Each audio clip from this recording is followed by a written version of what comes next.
Welcome back to another new video in SD bio life with life science. দেখো, মাধ্যমিক 2026 যারা দেবে তাদের জন্য আজকের এই ভিডিওটা অত্যন্ত গুরুত্বপূর্ণ, কারণ জীবন বিজ্ঞানের একটা 5 মার্কের ফুল সাজেশানও দেব। শুধু সাজেশান নয়, দীর্ঘ 18 বছর ধরে মাধ্যমিকের খাতা দেখার অভিজ্ঞতা থেকে কয়েকটা সতর্ক বাণী দিয়ে যাব, যেগুলো কিন্তু না মানলে মহা বিপদে পড়বে। কারণ বিগত 5 থেকে 7 বছর ধরে মাধ্যমিকের প্রশ্ন, বিশেষ করে জীবন বিজ্ঞান বা ইতিহাসের প্রশ্ন এমনভাবে ঘুরিয়ে পেঁচিয়ে হচ্ছে, তুমি যদি সস্তার একটা সাজেশান করে যাও যে মাত্র 10টা বা 5টা কোশ্চেন দেওয়া আছে, সেই 5টা বাহ এত সহজ প্রশ্ন এই কটা করলেই পেয়ে যাব কমন, একটাও কমন পাবে না, কথা দিচ্ছি আমি। আমার এই সাজেশানে আমি এমন কয়েকটা একদম মাধ্যমিকের প্রশ্নপত্রে যেরকম হয় সেরকমভাবেই দেব। যেমন 4 দাগের 5 নম্বরের প্রশ্ন আসে, তো 4 দাগের 1 কোন চ্যাপ্টার থেকে আসে, 4 দাগের 2 কোন চ্যাপ্টার থেকে আসে, 4 দাগের 3 কোন চ্যাপ্টার থেকে আসে, সেই রকমভাবে প্রত্যেকটা দাগ নাম্বার ধরে চ্যাপ্টার ধরে যে প্রশ্নগুলো দেব, শুধু এই প্রশ্নগুলো করবে না, সেই যে প্রশ্নগুলো থাকছে সেই টপিকগুলোকে দেখে নাও, কোন টপিক থেকে প্রশ্নটা দিচ্ছি সেই টপিকটা ভালো করে বুঝে পড়বে, কারণ প্রশ্ন কিন্তু ঘুরিয়ে দেবে। এবং তখন তুমি বলবে না যে স্যার আপনার সাজেশান কিন্তু লাগেনি। তাই ওই জায়গাটা কিন্তু সতর্ক থাকবে। এবং কথা দিচ্ছি, যে টপিকগুলো তুলে দিচ্ছি সেই শুধু টপিকগুলো করে যাও, তাতে কিন্তু 100% কমন পাবেই পাবে। একটাও টপিক কিন্তু বাদ দেওয়া যাবে না। আমি একটু বেশি প্রশ্ন দিচ্ছি এই কারণে দিচ্ছি, যাতে তুমি পরীক্ষার হলে বিপদে না পড়ো। তোমাকে সস্তার একটা সাজেশান দিয়ে বিপদে ফেলতে চাই না। আমি চাই তুমি এই প্রশ্নগুলো, এই টপিকগুলো করে 90% নাম্বার পাবে তুমি অবশ্যই, যদি ভালো করে করে যাও। কীরকম পড়বে? মাত্র হাফ ঘন্টা যদি এই টপিকগুলো পড়ো প্রতিদিন, তাহলে কিন্তু তোমাকে 90 থেকে কেউ আটকাতে পারবে না। হ্যাঁ, বুঝে পড়তে হবে কিন্তু, কারণ প্রশ্ন ঘুরিয়ে দেবে। আবার বলছি, সেই ঘুরিয়ে প্রশ্ন দেওয়ার উত্তরটা তোমাকে খুঁজে বার করতে হবে। তাই ভ্যারাইটিস অফ কোশ্চেন দেবে। আমি প্রত্যেকটা প্রশ্ন কিন্তু ঘুরিয়ে পেঁচিয়ে দিয়েছি, যেরকম ঠিক মাধ্যমিকে আসে সেরকম। তাই পুরো প্রশ্নগুলো দেখো, পুরো প্রশ্নগুলো প্রিপেয়ার করো। এরপরে 2 মার্কের প্রশ্ন আনবো এবং ফুল সাজেশান মাধ্যমিকের আগে সমস্ত কিছুই নিয়ে আসবো। তাই চ্যানেলটাকে সাবস্ক্রাইব করে রাখো, ভিডিওটা ভালো লাগলে লাইক করে বন্ধুদের অবশ্যই শেয়ার করে দিও। তো চলো আমরা একদম মাধ্যমিকের প্রশ্ন অনুসারে কীরকম প্রশ্ন হয় পরপর প্রশ্নগুলো দেখি। দেখো, মাধ্যমিকের যে প্রশ্ন থাকবে তাতে এই ঘ বিভাগে তোমার কিন্তু প্রশ্নগুলো 5 নম্বরের প্রশ্ন থাকবে, এবং যে কোনো 6টা প্রশ্নে প্রত্যেকটা প্রশ্নের জন্য 5 মার্ক, তোমরা জানো। এবার 4 দাগের 1-এর যে প্রশ্নটা থাকবে, এবং এটা কিন্তু 100% কমন পাবে। 4 দাগের 1-এর 2টো ছবি থাকবে, 2টো ছবির মধ্যে একটা তোমাকে করতে হবে। একটা ছবি এর আগের ভিডিওতে বলেছি, সেই ছবিটা আবার রিপিট করছি। একটি আদর্শ স্নায়ুকোষের বিজ্ঞানসম্মত নাম, এবং এইগুলো সমস্ত কিছু করে রাখবে। এরই মধ্যে কিন্তু তোমাকে লেবেলিং 4টে থাকবে, 4টে লেবেলিং করবে। এবং সেই ভিডিওতে আমি বলেছি বিজ্ঞানসম্মতভাবে কিভাবে আঁকলে তুমি 5-এ 5 পাবে না। এবার 2 নম্বর অথবা যেটা থাকবে 4 দাগের 1-এর, ইউক্যারিওটিক ক্রোমোজোমের একটি বিজ্ঞানসম্মত চিত্র অঙ্কন করো, এবং নিম্নলিখিত এই অংশগুলো তোমাকে চিহ্নিত করতে হবে, যেটা আগের ভিডিওতে বলেছি। তাই এটা আর বেশি কিছু বলছি না। এবার 4 দাগের 2 দেখো কোন টপিকটা থেকে দিয়েছি এবং কোন চ্যাপ্টার থেকে আসবে তোমাদের। কোনো জীবের কোন জন্য প্রজনন গুরুত্বপূর্ণ কেন, মিওসিস বৈশিষ্ট্যগতভাবে মাইটোসিসের থেকে পৃথক, বক্তব্যটি যুক্তিসহ প্রমাণ করো। অর্থাৎ মিওসিস মাইটোসিসের পার্থক্য, এটার পার্থক্য যখন থাকবে তখন কিন্তু কিছু বিষয় দিয়ে দেবে। তাই এই প্রশ্নটা এরকম ঘুরিয়েও দিতে পারে, তাই এই জায়গার এই টপিকটা গুরুত্বপূর্ণ। এবং তার সঙ্গে অথবা কি থাকবে, একটি কোষচক্রের ইন্টারফেজের বিভিন্ন দশা, ইন্টারফেজ ভেরি ভেরি ইম্পর্ট্যান্ট, এখান থেকে প্রতিবারে প্রশ্ন আসে। কি কি ধরনের রাসায়নিক উপাদান সংশ্লেষিত হয়, অর্থাৎ G0, G1, G2 এই দশাগুলোই কোন দশায় কি কি উৎপন্ন হয় সেটা বলবে। জীবের বৃদ্ধি, প্রজনন, ক্ষয়পূরণ কিভাবে কোষ বিভাজন দ্বারা নিয়ন্ত্রিত হয় ব্যাখ্যা করা। অর্থাৎ এখানে কোষ বিভাজনের তাৎপর্য বা গুরুত্ব বা কাজ এটা চেয়েছে। এই জায়গাগুলো কিন্তু ইম্পর্ট্যান্ট। এই প্রশ্নটাকে যেটা বলছিলাম, মাইটোসিস মিওসিসের তাৎপর্যগুলি লেখো, সেই একই প্রশ্ন ঘোরানো আছে। মেটাফেজ দশার বৈশিষ্ট্য বা মেটাফেজ দশার ঘটনাগুলি চিত্রসহ বর্ণনা করো।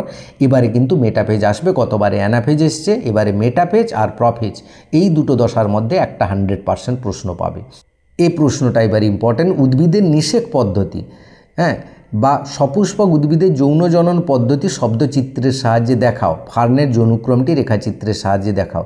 এখানে দিনিষেকটাও কিন্তু দেখে রাখবে, কারণ এই যৌন জনন পদ্ধতি এটা একটা পড়ে গেছে প্রশ্ন, কিন্তু প্রশ্ন রিপিট হয়। এবার আসি দেখো 4 দাগের 2, মানবদেহে নিম্নবর্ণিত কাজগুলির সঙ্গে সংশ্লিষ্ট মস্তিষ্কের, এইখানে 4 দাগের 2 কিন্তু হরমোন এবং নিউরন মানে স্নায়ুতন্ত্র, এইখান থেকে প্রশ্নটা আসবে।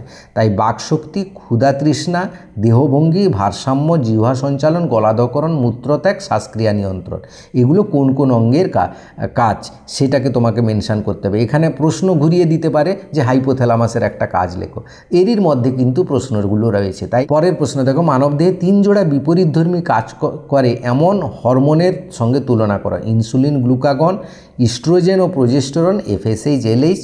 তার সাথে 2 নম্বরের হরমোনের ফিডব্যাক নিয়ন্ত্রণ উদাহরণ সহ ব্যাখ্যা করো। একটা এক্সাম্পল দিয়ে কিন্তু ব্যাখ্যাটা করবে, যেটা বইতে যেরকম দেওয়া আছে। পরের প্রশ্ন দেখো, আরেকটি এরকম প্রশ্ন ঘুরিয়ে দিতে পারে, যৌন অযৌন জননের পার্থক্য বিষয়গুলোর উপর লিখতে হবে। ভুল আছে, জনিত্রী জীবের সংখ্যা, ভেদ বা প্রকরণ, কোষ বিভাজন, এই 3টে বিষয়ের উপর পার্থক্য, কিন্তু এটাও কিন্তু ইম্পর্ট্যান্ট, এই জন্য এক্সট্রা হিসাবে দিয়ে রেখেছি। এবার 4 দাগে 3 দেখো কোন চ্যাপ্টার থেকে আসবে। একটি শঙ্কর কালো গিনিপিগের সঙ্গে একটি বিশুদ্ধ কালো, এবং এটা কিন্তু এক শঙ্কর থেকে এবারে ইম্পর্ট্যান্ট রয়েছে, এবং মেন্ডেলের প্রথম সূত্রটি ব্যাখ্যা করে এটা করবে, এবং মেন্ডেলের সাফল্যের 3টি কারণ উল্লেখ করো। অসম্পূর্ণ প্রকটতার একটি উদাহরণ চেকার বোর্ডের সাহায্যে দেখাও এবং তার অনুপাতগুলো করবে। এইখান থেকে একটা প্রশ্ন তুমি পেয়ে যাবে। বা এটা তো এক শঙ্কর দিলাম, দ্বিশঙ্কর কিন্তু বারবার কমন আসছে, যেটা বলছিলাম, বিশুদ্ধ গোল, বিশুদ্ধ হলুদ, বীজ ধারণকারী মটর গাছের সঙ্গে কুঞ্চিত সবুজ বীজ, এই প্রশ্নটা কিন্তু করবে।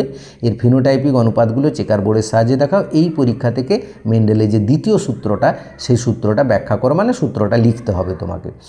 এখান থেকে আরেকটা প্রশ্ন দেখো, পিতা ও মাতা আপাত স্বাভাবিক হওয়া সত্ত্বেও পুত্র বা কন্যা থ্যালাসেমিয়া। এবারে থ্যালাসেমিয়া কিন্তু ইম্পর্ট্যান্ট, থ্যালাসেমিয়া থেকে প্রশ্ন 100% পাবে, চেকার বোর্ডের সাহায্যে দেখাও। এর জন্য কিভাবে জেনেটিক কাউন্সিলিং করাবে এটা দেখবে। আবার থ্যালাসেমিয়ার 3টি উপসর্গ বা লক্ষণ দেখে রাখবে। পিতা, এই প্রশ্নটা কিন্তু আসবে, দেখো, পিতা ও মাতা স্বাভাবিক হওয়া সত্ত্বেও তার পুত্র হিমোফিলিয়া, এটা হিমোফিলিয়া হবে না, এবার বর্ণান্ধতা হবে। হিমোফিলিয়া গতবারে পড়েছে, এবারে বর্ণান্ধতা আক্রান্ত হলে কিন্তু কন্যা সন্তান স্বাভাবিক হলো কিভাবে, তা চেকার বোর্ডের সাহায্যে দেখাও। দেখো প্রশ্নটা কীরকম ঘুরিয়ে দেওয়া আছে, এরকম ঘোরানো থাকবে। এবার 4 দাগের 4 দেখো, এই প্রশ্নটা কিন্তু এই চ্যাপ্টার থেকে থাকবে। জীবের আকার, শারীরবৃত্তীয় ক্রিয়াকলাপ, আচরণের পরিবর্তন হলো অভিযোজন, 2টি উদাহরণ সহ বক্তব্যটি ব্যাখ্যা করো। দেখো কত ঘুরানো আছে সাধারণ প্রশ্নটাকে। এবং ল্যামার্কের মতবাদ থেকে এবারে প্রশ্ন আসবে। ডারউইন পরপর 3 বছর এসছে। জিরাফের লম্বা গলা হওয়ার ক্ষেত্রে ডারউইন ও ল্যামার্কের মতবাদগুলি সারণীর আকারে লেখো, অর্থাৎ ডারউইন ল্যামার্কের যে মতবাদের পার্থক্যটা সেটা তোমাকে লিখতে হবে। দেখো সমসংস্থ অঙ্গ এবারে আসবে। সমসংস্থ সমবৃত্তীয় অঙ্গের অভিব্যক্তিগত তাৎপর্য উদাহরণসহ ব্যাখ্যা করো। এবং আবার ঘোরাচ্ছি, দেখো ল্যামার্কের অভিব্যক্তি সংক্রান্ত তথ্যের প্রধান 2টি বিষয়ে আলোকপাত করতে বলি। এবারে হৃৎপিণ্ডের গঠনটাও অঙ্গসংস্থানমূলক কীভাবে অভিব্যক্তির সম্পর্কে প্রমাণ হিসাবে কাজ করে, এটাও কিন্তু ইম্পর্ট্যান্ট আছে, দেখে রাখবে। বায়োজেনেটিক সূত্রের তাৎপর্যটাও দেখে রাখবে। 4 দাগের 5 যেটা হচ্ছে একদম লাস্ট চ্যাপ্টার থেকে থাকবে। বিশ্ব উষ্ণায়ন ও জলবায়ুর পরিবর্তন কিভাবে বিভিন্ন মহাদেশের জীববৈচিত্র্যের উপর প্রভাব ফেলেছে তা মূল্যায়ন করো। পরিবেশগত কী কারণে মানুষের ক্যান্সার হতে পারে, ভেরি ভেরি ইম্পর্ট্যান্ট। এবং সেখান থেকে আরেকটি প্রশ্ন থাকতে পারে, দেখো জীববৈচিত্র্য সংরক্ষণে বায়োস্ফিয়ার রিজার্ভ। এবারে জয়েন্ট ফরেস্ট ম্যানেজমেন্ট, পিবিআর গতবারে পড়েছে, এবারে জয়েন্ট ফরেস্ট ম্যানেজমেন্ট 100% পড়বে। নদীর বাস্তুতন্ত্রের ভারসাম্য রক্ষায় জীববৈচিত্র্যের গুরুত্ব আলোচনা করা। জীববৈচিত্র্যের গুরুত্ব পুরোপুরি না দিয়ে এভাবে একটা পয়েন্ট দিয়ে তোমাকে গুরুত্বটা দিবে। তার সঙ্গে দেখো আরেকটি প্রশ্ন থাকবে, এই লাস্ট চ্যাপ্টার থেকে 2টো প্রশ্ন থাকবে। 4 দাগের 6 যেটা, সুন্দরবনের প্রধান 3টি সমস্যা ও তার সম্ভাব্য ফলাফলগুলি বিশ্লেষণ করো। মানে সমস্যা, তার সমস্যার ফল এবং সমস্যা সমাধানের উপায়গুলোও দেখে রাখবে, এটাও ইম্পর্ট্যান্ট। তারপরে দেখো নিম্নলিখিত প্রকল্প 2টির জীববৈচিত্র্য সংরক্ষণে কীরকম ভূমিকা পালন করে। Asiatic lion project red panda. এই রেড পান্ডা থেকে কিন্তু বারবার প্রশ্ন আসছে কোন এরিয়াতে হয়, কেন রেড পান্ডার সংখ্যা কমে যায়, তাই রেড পান্ডাটা ভালো করে করবে এবং টাইগার প্রজেক্টটাও দেখে রাখবে। তারপরে প্রশ্ন দেখো, শব্দচিত্রের সাহায্যে নাইট্রোজেন চক্রটি বর্ণনা করো। এর প্রধান 3টি ধাপ। নাইট্রোজেন চক্র পুরোটা শব্দচিত্রের সঙ্গে আসতে পারে বা যে কোনো 3টি ধাপ, যেগুলোতে অণুজীবের ভূমিকা উদাহরণসহ অর্থাৎ ব্যাকটেরিয়াগুলোর নাম দিয়ে লিখতে হবে। পূর্ব হিমালয়ের হটস্পটের একটি বিলুপ্তপ্রায় উদ্ভিদ ও একটি প্রাণীর নাম উল্লেখ করো। তারপরে দেখো, বিলাসবহুল আরামদায়ক জীবনযাত্রা বায়ু দূষণের অন্যতম কারণ যুক্তি সহ লেখা। অ্যাসিড বৃষ্টি কিন্তু এবারে ইম্পর্ট্যান্ট, 2-3 বছর পড়েনি, তাই অ্যাসিড বৃষ্টি আর অ্যালগাল ব্লুমের ক্ষতিকর প্রভাবগুলো এটা কিন্তু দেখে রাখবে। এইগুলো থেকে অনেকগুলো প্রশ্ন দিচ্ছি কেন না, এখানে দুটো প্রশ্ন পাবে, তো বড় দুটো প্রশ্ন কমন পেয়ে যাবে, যাতে 100% পাও এই জন্য দিচ্ছি। এগুলো যাতে একটু দেখে রাখো, যেন মিস না হয়ে যায়, 100% কমন পেয়ে যাও, সেইটাই হচ্ছে আমার উদ্দেশ্য। মিষ্টি জলের উৎসগুলি মানুষের কোন কোন ক্রিয়াকলাপের ফলে দূষিত হচ্ছে, এবারে জল দূষণটা ইম্পর্টেন্ট রয়েছে, এবং জৈব বিবর্ধনের একটি আদর্শ উদাহরণ অর্থাৎ ডিডিটির উদাহরণটা দেবে। এবার কিছু এক্সট্রা প্রশ্ন দিয়েছি। ডারউইন থেকে প্রতি বছর প্রশ্ন আসে, এই জন্য ডারউইনটাকে বাদ দিতে পারছি না। এই প্রশ্নটা কীরকম সুন্দরভাবে ঘোরানো আছে, দেখো, প্যাঁচালো প্রশ্ন। ডারউইনের মতবাদের একটি সিদ্ধান্ত হলো যোগ্যতমের উদ্বর্তন। যোগ্যতার শর্তগুলি কী কী, দেখো কীরকম ঘোরানো আছে। একবার যোগ্য বিবেচিত হলেই কি জীব স্থায়ী প্রজাতি হিসাবে ছাড়পত্র পেতে পারে? না, পেতে পারে না, সেটা ব্যাখ্যা সহ লিখতে হবে।